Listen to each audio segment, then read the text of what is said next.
Bueno, hermanos y hermanas, muy buenas noches a todos. Bienvenidos a este nuestro encuentro en el que seguimos adelante con el Evangelio de San Lucas. Después de este periodo de vacaciones, recordemos que habíamos terminado leyendo el pasaje y analizando el texto del Padre Nuestro en el capítulo 11 de este Evangelio de San Lucas.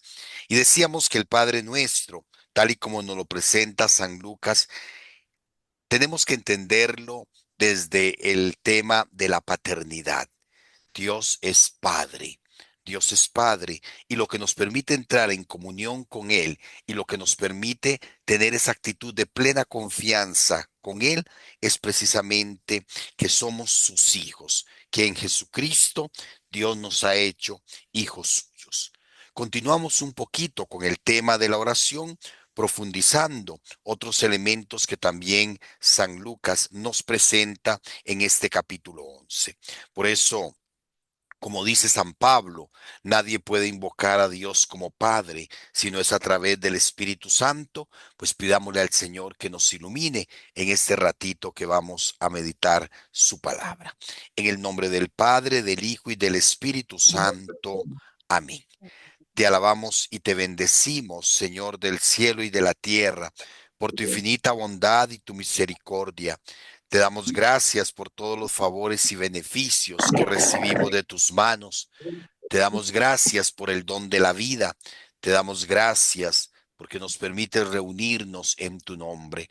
Te pedimos que esta palabra que vamos a meditar, Señor, siga siendo esa lámpara que ilumina nuestra vida, que sea como la lluvia que empapa la tierra y la hace fecunda, que así, Señor, esta palabra empape nuestros corazones y nos ayude a producir los frutos que tú quieres de todos y cada uno de nosotros. Que Santa María, Madre de Dios, Nuestra Señora tres veces admirable, nos ilumine e interceda por todos y cada uno de nosotros. Amén. Momentito,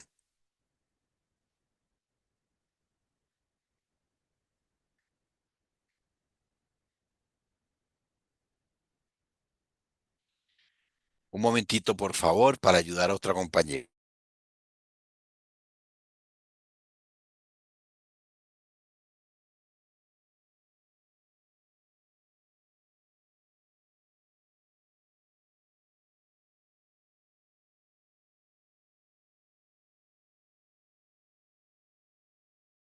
Bueno, vamos entonces a continuar.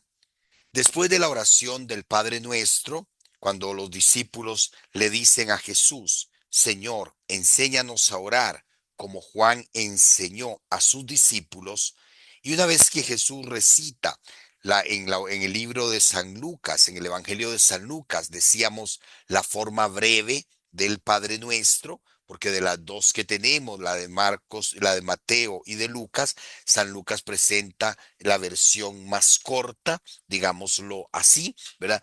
Después de esto, continúa Jesús enseñándonos a través de una parábola.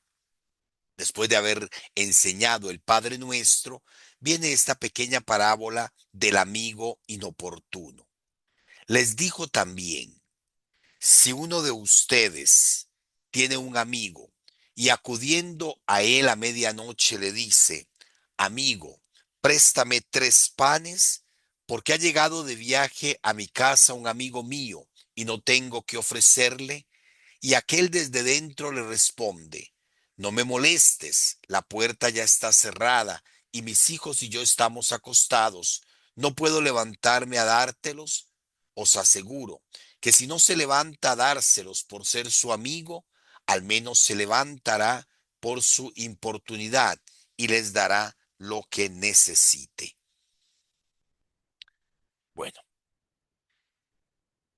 vemos que San Lucas continúa narrándonos el viaje de Jesús a Jerusalén. Recordemos que toda esta gran sección se presenta a Jesús camino ya hacia la ciudad santa. Y después del Padre Nuestro, pues viene esta parábola que está fundamentada en las costumbres y tradiciones de Palestina. ¿Ok? Recordemos que el tipo de casas, quizá la distribución, ¿verdad? Cuando entendemos un poquito la distribución de la casa en Palestina, donde normalmente en las partes internas, más adentro de la casa, estaban las áreas de uso común y había una sala grande donde todos dormían. ¿Verdad? Entonces nos hace entender un poquito este ambiente de la parábola. El dueño de la casa está ya durmiendo, no puede abrir la puerta porque toda su familia están durmiendo en la misma sala. Pero vamos a la parábola. Cuenta lo que pasó a un amo de casa que a medianoche recibió la inesperada visita de un amigo y se dio cuenta de que no tenía nada que ofrecerle como muestra de hospitalidad. Eso es lo que sucede en la parábola, una parábola que únicamente aparece en San Lucas, ni San Marcos, ni San Mateo nos reportan esta parábola. Es una parábola eminentemente lucana, como decimos, y que su función consiste en dar insistencia, a dar relieve a la insistencia con que el hombre tiene que acercarse o dirigirse a Dios como amigo. Notemos que está a la par del Padre Nuestro, donde se nos hablaba de esa relación íntima y profunda con Dios. Ahora se nos presenta también el tema de la amistad y vean que se une a la oración del Padre Nuestro porque la confianza absoluta en Dios nos hace pedir el pan de cada día y ahora la parábola tiene que ver con préstame 3 panes, pero todo en el ambiente de la amistad. Y eso es lo que nos ayuda a entender un poquito más la enseñanza de San Lucas sobre la oración. En primer lugar, se presenta a Dios como un amigo, porque la parábola nos habla precisamente de Dios que acude, de Dios que escucha. Dios está representado en ese amigo al que el otro amigo viene a buscar para pedirle que lo auxilie, para pedirle el pan, para poder atender a su otro amigo. Vea que todo es una relación de fraternidad, de amistad. Y el tema de Dios como amigo aparece precisamente en el Antiguo Testamento. Dios es amigo de la vida, según el libro de sabiduría. Dios habla con Moisés como con un amigo. El eva- Perdón, en el Evangelio de Juan, San Juan insiste que Jesús le dice a los discípulos, ya no los llamo siervos, los llamo amigos. El tema del Padre Nuestro y el tema de la oración se entiende como un tema de amistad.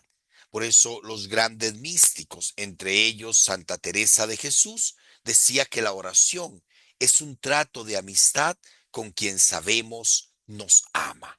La parábola nos permite entender que Dios es ese amigo. La figura de central no es el amigo impertinente, el amigo que llega buscando, sino el que se levanta para acceder a la petición. Y ese es el que representa a Dios. Así es Dios, que escucha el grito de los necesitados y viene en su auxilio.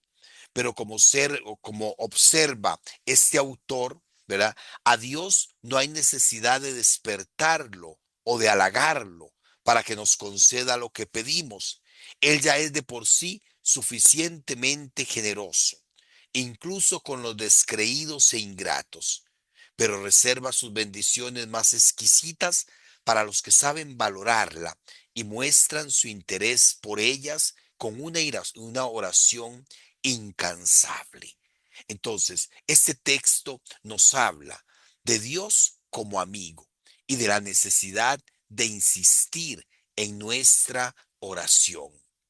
Orar en todo momento, orar oportuna o inoportunamente, como nos diría San Pablo, con la certeza de que el Dios Padre, el Dios amigo, siempre va a atender nuestra súplica. Es un tema, digamos, como dicen los chiquillos ahora, que se las trae, Porque nosotros decimos, Padre, pero es que yo he rezado toda mi vida y Dios no me ha escuchado en esto. Bueno, es la confianza absoluta de que a Dios le pedimos y Dios da lo que realmente necesitamos. La oración no es un canal directo donde podemos encontrar el cumplimiento de todos nuestros antojos. No, a Dios le pedimos como un padre que sabe lo que necesitamos y que siempre va a estar dispuesto a darnos aquello que está conforme a su voluntad y conforme a nuestro propio bien. Nosotros vemos, somos seres en el espacio y en el tiempo. Nosotros no somos capaces de ver más allá y muchas veces nuestra oración es el producto de un acontecimiento temporal, de una situación. Dios, al concedernos lo que nos pide, ve más allá de la mera situación, ¿verdad? Y nos da aquello que realmente necesitamos. Después de la oración del Padre Nuestro, San Lucas nos insiste en este tema tan lindo de el amigo inoportuno. Dios como amigo que escucha, Dios como amigo que conoce, Dios como amigo que da a sus, sí, a sus amigos aquello que realmente necesitamos. No sé si hay algún comentario, alguna duda. Podemos abrir Sí, micrófonos, comentar padre, este texto Padre, tan bonito. Empecemos con doña Eli, para darle primero las damas. por Pase, supuesto. pase, doña Eli. parece que bajamos el suite al Sí, mismo sí, tiempo, sí, Guillermo y yo. sí. Sí, sí, sí. Padre, precisamente, hablaba con mi mejor amiga sobre esto de que, de si Dios nos escucha o no nos escucha. Y a veces qué difícil es que una persona que tiene una necesidad, mm, yo prefiero ver la necesidad espiritual Ujú, o, sí, espiritual, y ruega y ruega y ruega y ruega, tal vez, no sé, por la conversión de un hijo. Y pasa peor que Santa Mónica, rezando y no pasa nada. ¿Cómo le dice uno a esa persona ujú, lo que usted nos está diciendo ahorita? O sea, ¿cuál es la mejor forma de enfocarlo cuando yo creería que la conversión del hijo es un bien no solo para la madre, sino para el hijo? ujú. Ahora, yo siempre digo, porque esto es un misterio. Esto es un misterio y precisamente no es que por el ministerio que tenemos encima, ¿verdad? Nosotros tengamos la respuesta, ¿verdad? Hoy el padre que predicaba la novena, donde las clarisas nos decía precisamente eso. A veces la gente se acerca a uno y dice, Padre, usted que está más cerca de Dios, Padre, usted que tiene más a Dios en su corazón. No, el misterio nos envuelve a todos y las dudas también que ustedes experimentan, ¿verdad? Las experimentamos todos, ¿verdad? Desde como bautizados, ¿verdad? Ahora, yo siempre lo que le digo a la gente es, hay que pedir, hay que pedir. En su momento, Dios dará. Lo que nos cuesta entender es cuándo es ese momento. Usted mencionaba ahora a Santa Teresa, bueno, No, a A Santa Santa Mónica. Mónica. Santa Mónica oró, bueno, muchos, muchos años por la conversión de Agustín. Teresa de Ávila oró precisamente para que Dios le dejara experimentar, ¿verdad?, el consuelo en la oración.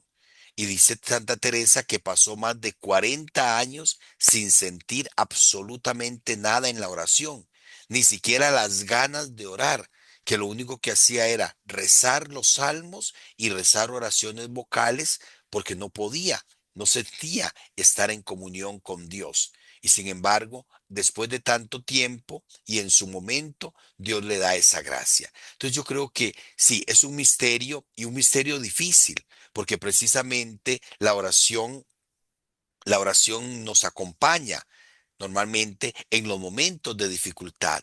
Y entonces uno dice, ¿dónde está Dios tanto que le hemos pedido por la paz? Y estos dirigentes mundiales no terminan de aceptar y ponerse de acuerdo. Tanto que le hemos pedido a Dios por los niños que están sufriendo por la guerra y a los hombres les interesa más otras cosas que esto. Bueno, Nuestra labor es orar. En su momento, Dios dará, ¿verdad? Es lo único que podemos decir, ¿verdad, doña Eli? No tenemos Ajá. otra respuesta. Es un acto de fe. Es un acto de fe.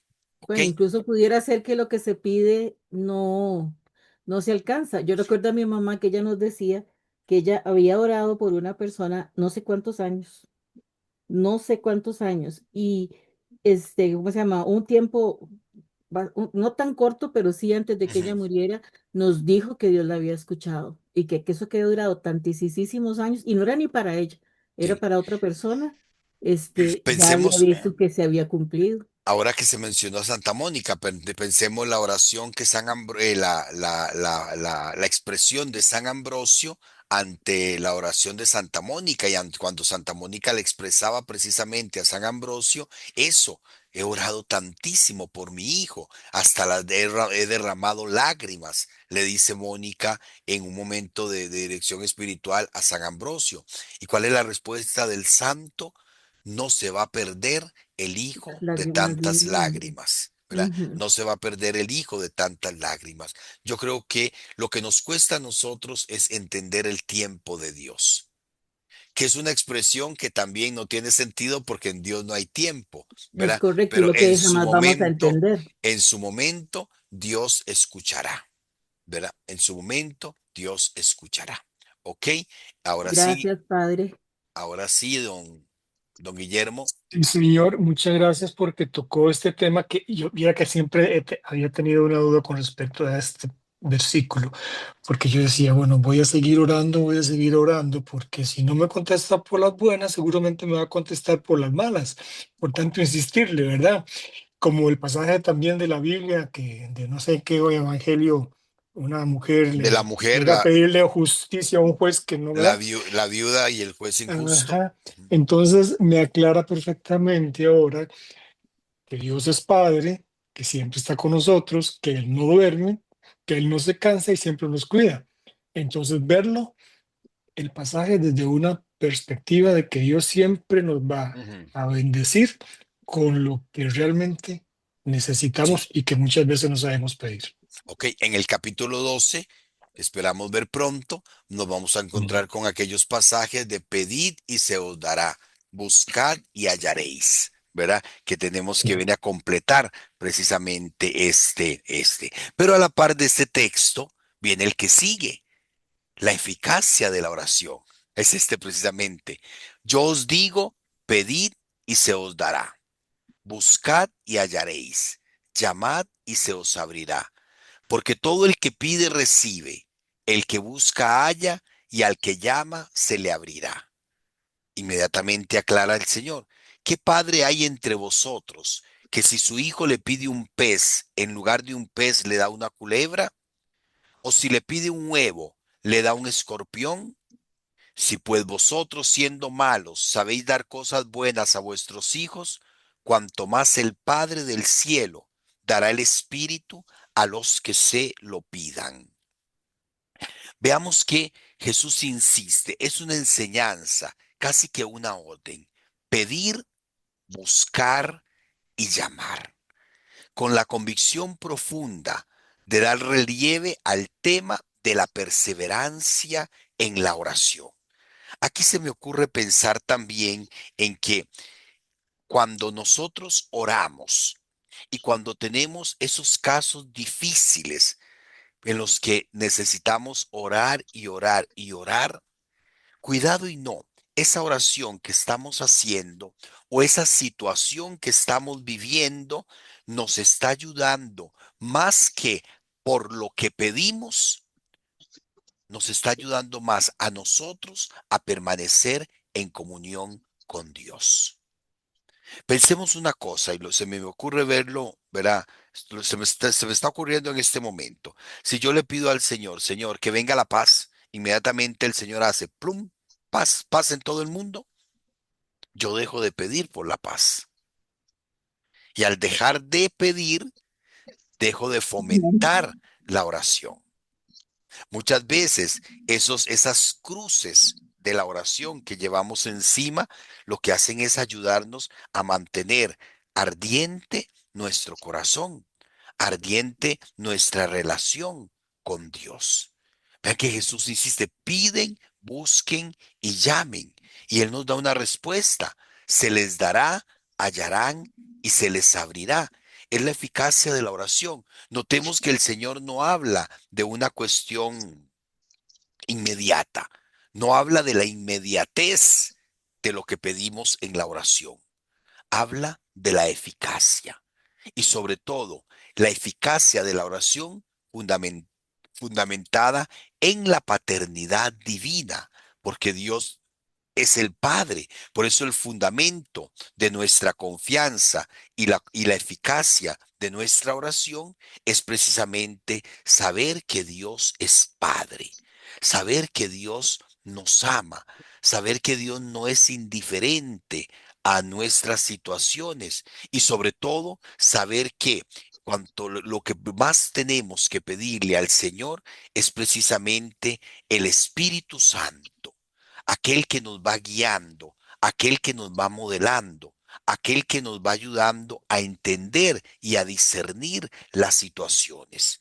El Espíritu que es el que sabe pedir lo que más nos conviene. Cuando nosotros leemos este texto en Mateo, Mateo dice, cuanto más el Padre del cielo dará las cosas buenas a los que se las pidan. Lucas cambia completamente el texto, ¿verdad? Y nos presenta que esas cosas buenas, entre comillas, lo que el Señor quiere darnos es el Espíritu Santo. El Espíritu Santo. Notemos que, como decía un autor por ahí, estamos ante un texto de la oración desde la perspectiva trinitaria. El Señor que nos enseña a llamar a Dios Padre y a pedir precisamente el don del Espíritu, que es el que va a ir guiando, el que va a ir transformando, el que va a ir ayudándonos precisamente a comprender el plan y los caminos de Dios. Porque si hay algo que nos regala el Espíritu Santo, es precisamente el don de sabiduría, el don del entendimiento, el don del discernimiento para conocer aquello que agrada profundamente a Dios.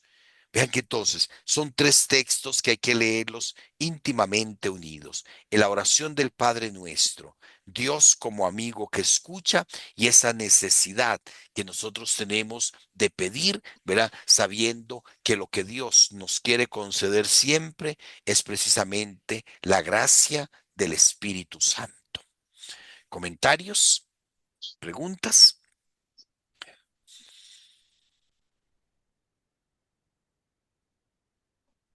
Yo, padre, no sé si me Sí, escuchan. sí, por Ah, favor, gracias, Silvia. gracias, gracias, muchas gracias, padre. Es que yo creo que también es importante recordar que siempre hay que pedir que si es lo que pedimos nosotros, si es la voluntad de Dios, que nos lo dé. Yo no le doy. Porque a veces pedimos pensando que es lo mejor para nosotros o para la persona por la cual estemos pidiendo. Y muchas veces Dios tiene planes mucho mejores que lo que nosotros podemos Ujú, entender en nuestra mente limitada. ujú. Entonces, siempre es Sí, importante, creo yo, que si es la voluntad de Dios, sí sí, con, digamos, ser persistente, pero siempre recordando que si esa es la voluntad de Dios. sí. Y sobre todo, pensar, por ejemplo, que muchas veces nuestras peticiones también, ¿verdad? De alguna manera pudieran encubrir, no de mala voluntad, pero pudieran encubrir realmente, ¿cómo lo explico?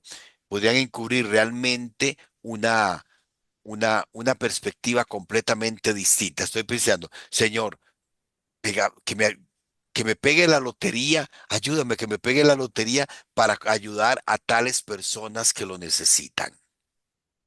Mm, Cuidado, porque en ujú. el fondo tal vez yo estoy tratando como de manipular, ¿verdad? Y en el fondo lo que quiero es pegarme la lotería y como justificar, ¿verdad? Para algo bueno que no sabemos Ujú. qué va a pasar, porque cuántas personas ya ante la abundancia, ¿verdad? Cambian completamente la perspectiva. Y yo pensaba un día de estos, porque me pasó, yo decía, ay Dios mío, dame plata para poder ayudar a esta familia con una casita.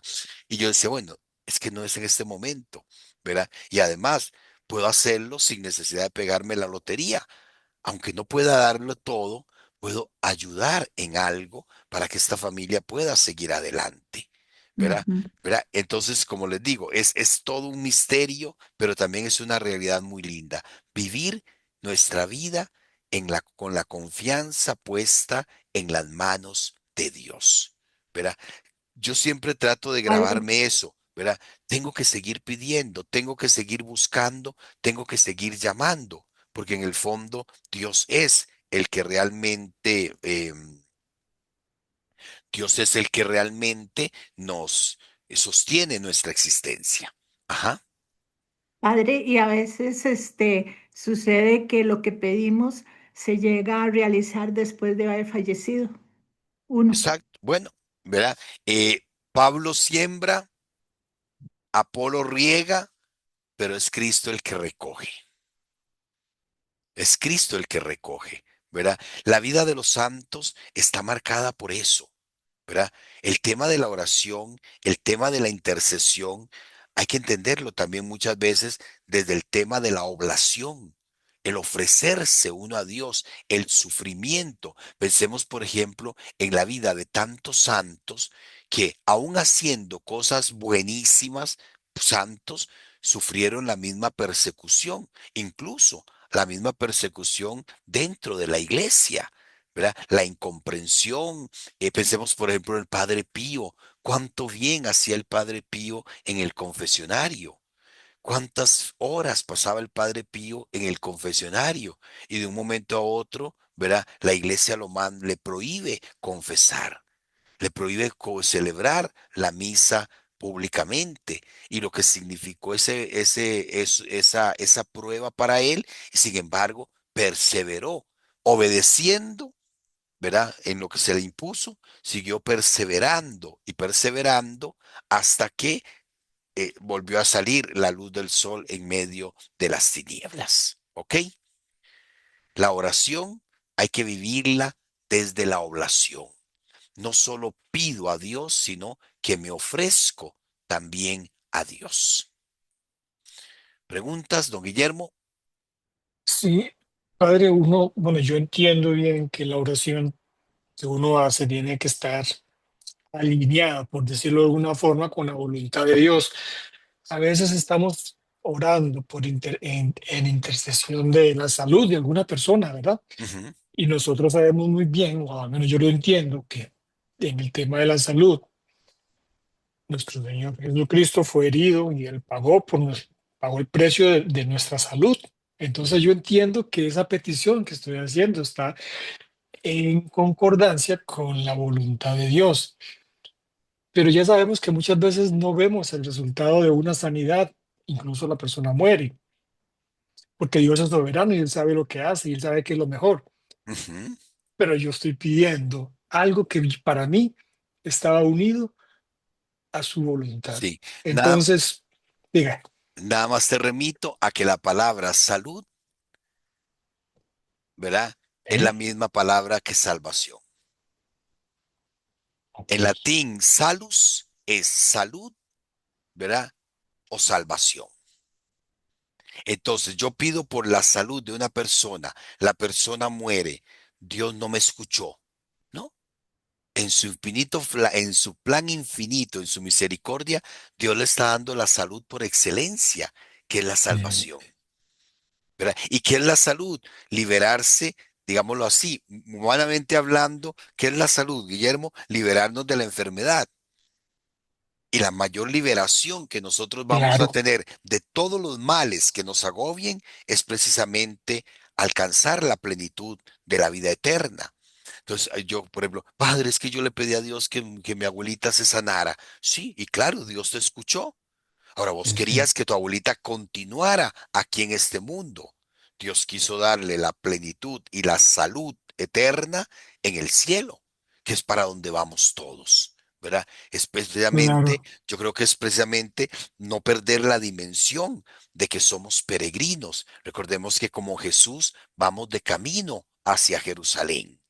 Vamos camino hacia la Pascua. Y qué bonito que los evangelios nos presenten todos estos temas precisamente en este marco. Ustedes han visto que esta vez sigo manteniendo siempre el título en todas las diapositivas, la subida de Jesús en Jerusalén, para que no perdamos el contexto, ¿verdad? Amplio de lo que estamos viviendo. Jesús nos va dando estas enseñanzas en el camino hacia la Pascua, en el camino hacia su muerte. Jesús no va, verá, como diría Isaías, como un cordero, verá, inocente, engañado, llevado al matadero, que no sabe para dónde va. No, Jesús sabe para dónde va. Claro que Él es el cordero inocente, pero el cordero consciente de hacia dónde va. Y en ese camino nos va enseñando todo esto. Imagínense, por ejemplo, la grandeza de estas enseñanzas, porque en el fondo todo es este gran testamento de Jesús. Él va camino hacia la Pascua, va camino hacia su entrega total y no deja de enseñar a los discípulos y en los discípulos no deja de enseñarnos a todos y cada uno de nosotros. ¿Ok? Ok, Doña Eli. Sí, que con respecto a eso último ¿cómo se llama? De lo que uno le pide a Dios, a nosotros el Padre Toto nos enseñó a pedir el bien mayor. El Ujú, bien mayor para una persona puede ser que se libere de la enfermedad o ujú, que descanse ya del sufrimiento, del dolor y todo lo demás. Yo en la que estábamos de vacaciones, el mismo día, dos de mis hermanas por parte de papá, una aquí en Costa Rica y otra en Estados Unidos, las dos al mismo tiempo me dijeron que tenían cáncer de seno, ¿verdad? Y yo no lo puedo creer, sí, ¿verdad? O sea, tanta cosa. Y yo nada más decía, Señor, el bien mayor para las dos. Señor, el bien mayor para las dos. Y mi hermana, una de ellas, me pidió que le rogara a Dios que si la quimioterapia le iba a hacer mucho daño, que entonces ella lo pudiera entender para, ¿cómo se llama? Estar ella en paz y tranquila. ujú, Pero gracias a Dios, todo va a salir bien, pero fueron días muy duros y sí, difíciles. Y yo decía, bueno, Señor, el bien mayor, el bien sí. mayor. Sí, Em, ¿qué? Para no sentir que Dios no me escuchó. Sí, para nosotros y para nuestros amigos, todos llevamos en el corazón estas situaciones de enfermedades, de gente a la que amamos, a la que queremos, gente que se acerca a nosotros. Yo les aconsejo, cuando puedan, léanse la encíclica de Juan Pablo II sobre el dolor, el valor salvífico del dolor. El valor salvífico del dolor. Es un documento muy pequeño. Obviamente, sabemos que San Juan Pablo era todo un filósofo, ¿verdad? No tiene sus expresiones difíciles, pero él trata de hablarnos de esto, del valor salvífico del sufrimiento. Si a través del sufrimiento Dios nos salvó, a través del sufrimiento nosotros podemos también colaborar con la salvación de la humanidad.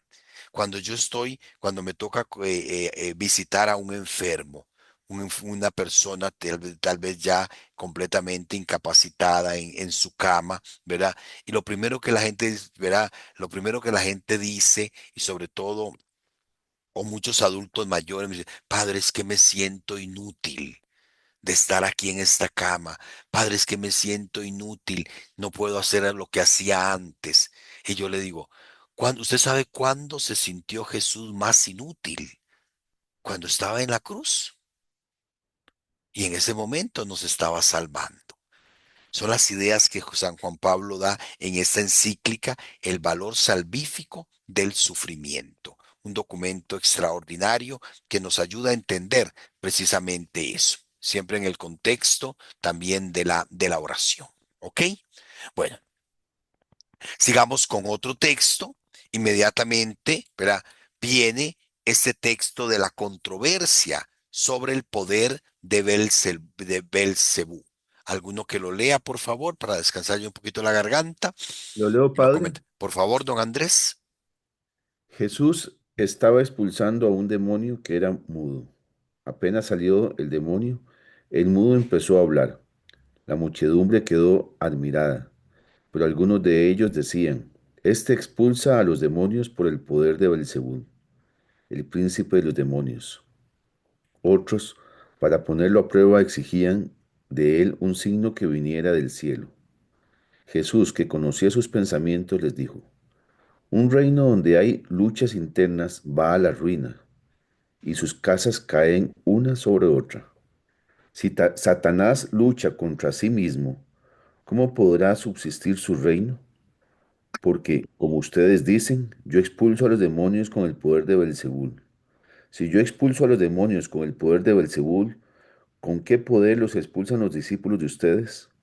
Por eso ustedes los tendrán a ellos como jueces.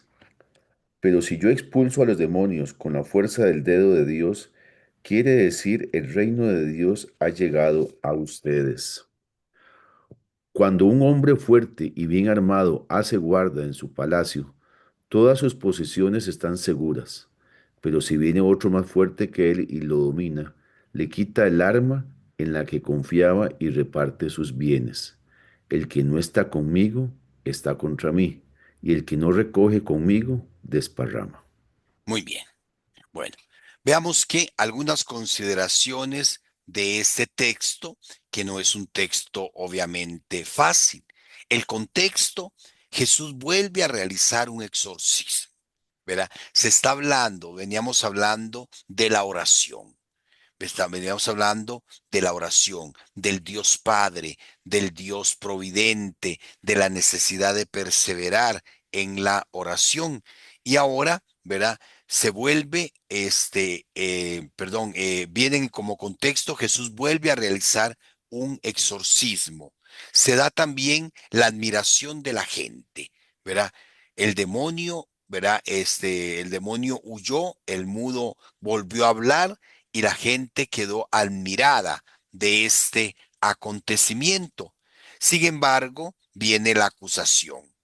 Actúa como emisario de Belcebú o Belzebul, ¿verdad? Cualquiera de las dos traducciones, ¿verdad? Que era precisamente en la mentalidad judía de la época, era como el príncipe de los demonios. Hay toda una mitología, toda una historia referente a este personaje, pero para nuestro interés nada más era como el cabeza de los demonios. Viene la defensa de Jesús con una argumentación muy simple que deja entrever la incoherencia de sus acusaciones. Jesús habla de que un reino no puede estar dividido, ¿verdad? De que si Satanás lucha contra Satanás, pues no va a lograr hacer nada. La conclusión que saca Jesús es que de su actividad es diametralmente opuesta a la que sacan los adversarios.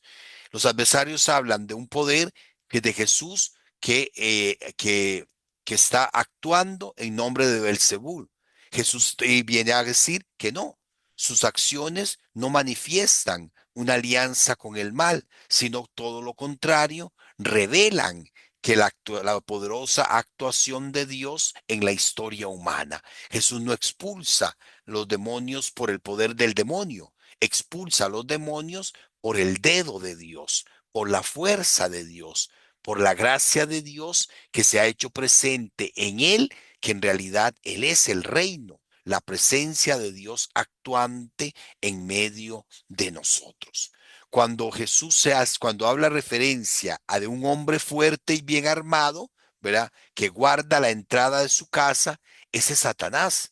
Satanás es fuerte, ¿verdad? Satanás está bien armado y sabe cuidar su casa, pero llega uno más fuerte que él. En este caso, Jesús mismo, que es quien vence a Satanás y es capaz de despojarle de todas sus posiciones, ¿verdad? De todas sus posiciones.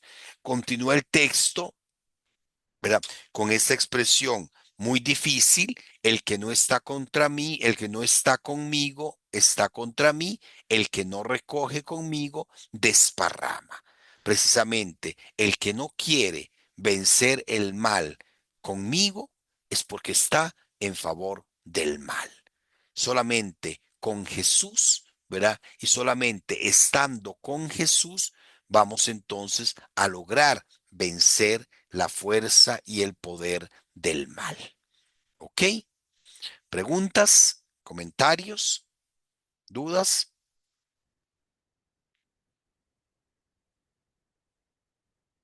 Bueno, continúa el texto, hablando precisamente en el contexto de los demonios, cuando el espíritu inmundo sale del hombre, anda vagando por otros lugares áridos en busca de reposo, y al no encontrarlo dice, me volveré a mi casa de donde salí, y al llegar la encuentra barrida y en orden.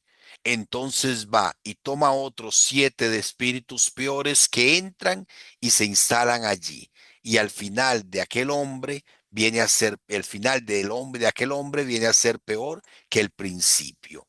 Atención, a la máxima precedente, el que no está conmigo está contra mí, ¿verdad? Lucas añade unas palabras complementarias también en boca de Jesús que describen la vuelta del espíritu inmundo a un endemoniado. Es como San Lucas advirtiera, es una advertencia para el discípulo que no debe fiarse excesivamente de cualquier manifestación que comporte una derrota con el mal. Si es importante derrotar el mal, es más importante aún permanecer al lado de Jesús. Y esto, para entenderlo, pensemos, por ejemplo, en el caso de la tentación. Con Jesús vencemos la tentación, pero no se trata de vencer la tentación y ya lo logré, punto, ¿verdad? Me gané el trofeo. No, es continuar perseverando y agarrados de la mano de Jesús para poder continuar en esta actitud de vencer el mal. Es como si Jesús nos dijera, cuidado, no se duerman en los laureles, cuidado, no se atengan, ¿verdad? Porque no se trata nada más de decir, vencí con Cristo el mal. No, es perseverar con Jesús para seguir venciendo el mal. Porque como dice San Pablo, la lucha del cristiano no es contra cosas de este mundo. En definitiva, la lucha mayor que nosotros tenemos que vivir es precisamente contra el mal. Y para vencerlo, tenemos que perseverar siempre con Jesús. ¿Preguntas? Padre, es como quien dice, no te fíes de tus propias fuerzas, porque si abrís una puerta, si abrís una ventana o una endijita, el enemigo que es astuto se Ok. va a meter por ahí y te captura. San Pablo dice, ¿verdad? El que está de pie, cuidado que no caiga. Ajá. San Pedro dice que el enemigo, como un león rugiente, anda buscando, ronda buscando a quien devorar. Resístales firmes en la fe, dice Pedro, ¿verdad? Aquí San Lucas nos dice, perseveren con Jesús, manténganse al lado de Jesús. Con Jesús podemos vencer el mal, pero solo permaneciendo y perseverando con Jesús. Eso en definitiva, que no podemos atenernos, ¿verdad? Que no podemos confiarnos, que siempre tenemos que estar atentos, ¿verdad? Y no descuidarnos un instante de nuestra comunión con el Señor. Porque cerrarle la puerta a Jesús, ¿verdad? Muchas veces significa abrirle la puerta al enemigo. Entonces, mejor al lado del Señor para que no dejar que el Ok, enemigo entre. ¿Ok? sí, ok. Bueno, Gracias. y viene la verdadera dicha. Cierran estos pasajes, ¿verdad? Que cierran estos pasajes con otros temas que parecieran no estar muy relacionados, aunque en el fondo San Lucas está haciendo como un collage, ¿verdad? De ideas, ¿verdad? Que van marcando este camino, la verdadera dicha. Sucedió que estando él diciendo estas cosas, alzó la voz una mujer de entre la gente y dijo, dichoso el seno que te llevó y los pechos que te criaron. Pero él dijo, dichosos más bien los que oyen la palabra de Dios y la guardan. Dichosos los que oyen la palabra de Dios y la guardan. Notemos la aclamación de la mujer. La aclamación de la mujer que alza la voz entre la gente tiene un sabor típicamente maternal. Entusiasmada por la elocuencia de Jesús, deja escapar una bienaventuranza en la que resuena el texto de Proverbios que dice, el padre del justo rebosa de gozo, quien engendra un sabio, por él se regocija, se alegrarán tu padre y tu madre, y se gozará la que te ha engendrado. Vean que la mujer está haciendo uso de una idea bíblica de que el padre y la madre de un justo, ¿verdad? De un sabio, pues va a ser dichoso, se alegra, ¿verdad? Va a ser feliz. Y eso es lo que la mujer, este, eh, lo que la mujer grita, lo que la mujer aclama. Dichoso el seno que te llevó y los pechos que te criaron. Están alabando la elocuencia y la sabiduría de Jesús. Viene ahora el sentido de esta mujer, en cierta manera recoge las palabras de María en el Magnífica. Desde ahora todas las generaciones me proclamarán dichosa. La predicción se cumple en este grito espontáneo de la mujer judía. Podríamos decir también que María es dichosa, ¿verdad? Porque precisamente ha dado a luz a la sabiduría misma de Dios, a Dios mismo. Ahora, pero atención, ¿verdad? Viene la aclaración de Jesús. Si la mujer habla de una bienaventurada, dichosa, aquella que te llevó en su seno y cuyos pechos te criaron, ¿verdad? Jesús nos presenta una bienaventuranza con su formulación genérica, proclama dichosos a los que escuchan la palabra de Dios y la ponen en práctica. En esto consiste la verdadera dicha. Si la mujer alababa o decía, dichosa la que te crió, la que te parió, la que te amamantó, Jesús dice, no, dichosos los que cumplen la palabra de Dios y la guardan. Ahora, el problema está aquí en ver una contradicción o un desprecio, ¿verdad? Como algunos hermanos separados dicen, no. Al igual que en Lucas, Jesús cambia el enfoque de la cuestión y pone como centro de la auténtica bienaventuranza no los vínculos de carne o sangre, sino la escucha de la palabra de Dios y su puesta en práctica. San Lucas nos enseña desde el inicio que María es dichosa, que María es feliz porque escuchó la palabra de Dios, porque se hizo sierva de Dios, porque se hizo esclava de Dios y porque conserva la palabra de Dios y la guarda en su corazón. Entonces notemos que no se trata de una contradicción. Este versículo 28 reconoce que la madre de Jesús es digna de toda alabanza, no precisamente por haber engendrado al Hijo, sino esencialmente porque ella también, como nos dice San Lucas, pertenece a los que escuchan la palabra de Dios, creen en ella y la ponen por obra. Entonces veamos que la verdadera sabiduría es precisamente escuchar y la verdadera felicidad se encuentra en la escucha y en el cumplimiento de la palabra y de alguna manera San Lucas nos está diciendo como María, María modelo del discípulo que escucha y cumple la palabra. ¿Preguntas? ¿Comentarios?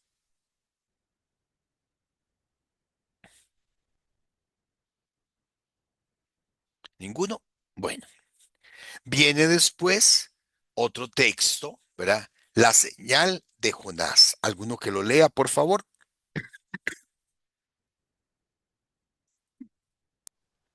Leo. Sí, por favor. Habiéndose reunido la gente, comenzó a decir, esta generación es una generación malvada. Pide una señal, y no se le dará otra señal que la señal de Jonás, porque así como Jonás fue señal para los ninivitas, lo será el Hijo del Hombre para esta generación. La reina del mediodía se levantará en el juicio con los hombres de esta generación y los condenará, porque ella vino de los confines de la tierra a oír la sabiduría de Salomón. Y aquí hay algo más que Salomón. Los ninivitas se levantarán en el juicio con esta generación y la condenarán, porque ellos se convirtieron por la predicación de Jonás. Y aquí hay algo más que Jonás. Muy bien. Notemos el contexto. Una vez más, Jesús nos vuelve a presentar a Jesús rodeado por el gentío, ¿verdad? Habiéndose reunido de nuevo la gente. Y viene las palabras de Jesús, que condena, hace un juicio de la generación, ¿verdad? De su generación, de los hombres y mujeres de su época, llamándolos de manera muy fuerte generación malvada. Para los que conocen el Antiguo Testamento, una actuación de Jesús eminentemente profética. Los profetas acusaban precisamente a sus contemporáneos de ser una generación malvada, ¿verdad? Decía otros, para ponerlo a prueba, le pedían una señal, decía Lucas 11:16. Ahora se está refiriendo precisamente a esa generación que pide una señal, ¿verdad? Que pide una señal. El juicio que Jesús realiza de su generación se centra en este caso en su actitud de pedir o buscar señales para creer en Jesús. Se presenta a la generación como una generación malvada porque exigen signos para creer y confiarse de Jesús. Y vienen entonces las palabras de Jesús, el signo de Jonás. Se menciona una de las figuras más conocidas de la antigua historia de Israel. Se trata del protagonismo, el protagonista de uno de los 12 libros proféticos, que son llamados los 12 libros menores en la Sagrada Escritura, en la tradición israelita. Se habla entonces de que Jesús es como perdón, que el único signo que se va a dar es el signo de Jonás, ¿verdad? Y después se habla de Salomón. Notemos que entonces dos figuras bíblicas, Salomón, que es el prototipo de la sabiduría en Israel. Jonás es el prototipo de la predicación. Entonces, ¿cuál es el signo de Jonás? ¿Cuál es el signo de Salomón? Jesús es más que Salomón. Jesús es más sabio que Salomón porque él es la sabiduría de Dios.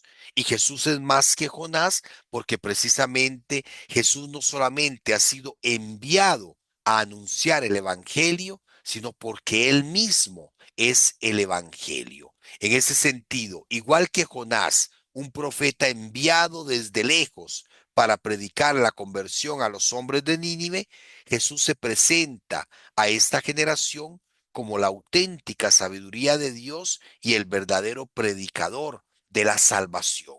¿Verdad? La gente no tendría que pedir signos, sino el signo es precisamente Jesús. Reconocer en Jesús la sabiduría de Dios, reconocer en Jesús el enviado que Dios ha mandado precisamente para llevar a cabo su plan de salvación, ¿verdad? No hay que pedir otro signo más que Jesús mismo, ¿verdad? Más que Jesús mismo. ¿Preguntas, comentarios? Eh, una duda. Ajá. Este, eh, bueno, la comparación que se hace de Jesús con Jonás y Ujú. las 3 noches que pasó en el seno de este animal, etcétera. Ajá. En esa época, en la época de Jesús, con los encargados de la ley, del Sanedrín y toda esta Ujú. gente, que no veían en él al Salvador ni a la persona prometida en el Antiguo Testamento que le están pidiendo una señal también por ahí. ¿Cómo iban a verlos? ¿Cómo iban a ver esta gente que tenían esa cerrazón de mente a Jesús como aquel del cual se les había prometido? Ellos no esperaban ese tipo de Salvador, Ujú. esperaban a un hombre a caballo, por decirlo así, destruyendo a esos que los tenían bajo el poder de Roma en este caso, Ujú. Ok, ¿verdad? sí, la idea del mesianismo, ¿verdad? Para muchos era eso, un Mesías político, otros creían más en un Mesías espiritual, ¿verdad? El Hijo del Hombre, ¿verdad? Pero en un contexto más extraordinario, más de manifestaciones públicas, no un hombre concreto, ¿verdad? Cuando Daniel habla del Hijo del Hombre, lo presenta precisamente pues como un ser bajado del cielo. Por eso es que después Jesús asume para sí mismo el título. Pero claro, ¿verdad? Para ellos es muy difícil, ¿verdad? Para ellos es muy difícil. Sin embargo, Jesús con esta crítica, con esta enseñanza, remacha precisamente eso, ¿verdad? Que tienen que abrir su corazón. ¿Verdad? Que no podemos limitar la acción de Dios. Y para nosotros yo creo que eso también tiene una gran enseñanza, porque muchas veces nosotros queremos limitar la acción de Dios, pensar que Dios tiene que actuar de esta manera. Y Dios siempre nos sorprende. El pecado de esta generación es que no se dejó sorprender por Jesús, ¿verdad? No supieron captar quién era realmente Jesús, ¿verdad? El pecado de nuestra generación es precisamente eso, que muchas veces creemos conocer a Jesús, pero no aceptamos o no vivimos lo que Jesús nos dice, porque en el fondo no estamos plenamente convencidos de lo que creemos. ¿Verdad? Hemos hecho de la fe nada más una serie de doctrinas o de verdades, ¿verdad? Doctrinales, y se nos olvida que la fe es precisamente una relación personal con una persona, no con una idea, con una persona que es Jesús de Nazaret. ¿Verdad? Jesús es la sabiduría, Jesús es la predicación que Dios envía y sigue enviando a nosotros hoy para salvarnos. ¿Ok? Gracias. Bueno, y terminamos hoy con el significado de la luz. Nadie enciende una lámpara y la pone en sitio oculto ni bajo el celemín, sino sobre el candelero para que los que entren vean el resplandor. La lámpara de tu cuerpo es tu ojo.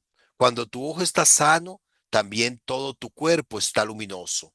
Pero cuando está malo, también tu cuerpo está a oscuras.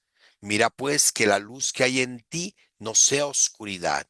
Si pues tu cuerpo está enteramente luminoso, no teniendo parte alguna oscura, estará tan enteramente luminoso como cuando la lámpara te ilumina con su fulgor. En los precedentes episodios, la tonalidad dominante ha sido la advertencia.